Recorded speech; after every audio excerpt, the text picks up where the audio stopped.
It was early morning, January 17, 1994. John Evans and his wife were asleep in their house in Northridge, California.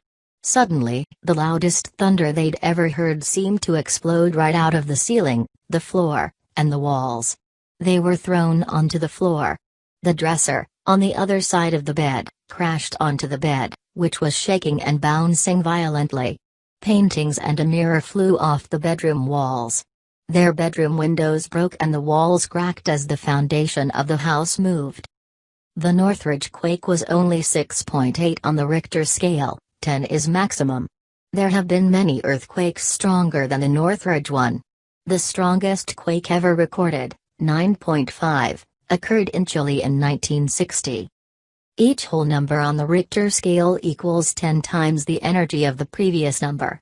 That is, a 3.0 quake is 10 times as powerful as a 2.0 quake.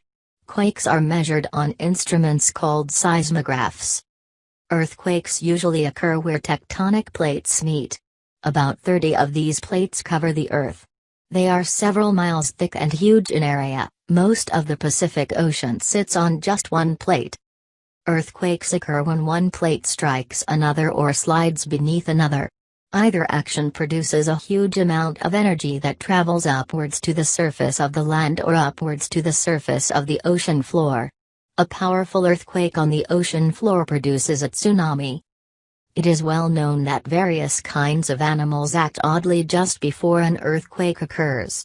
Researchers hope to discover how these animals can actually detect an earthquake. They'll use that knowledge to try to create an early warning system to save human lives.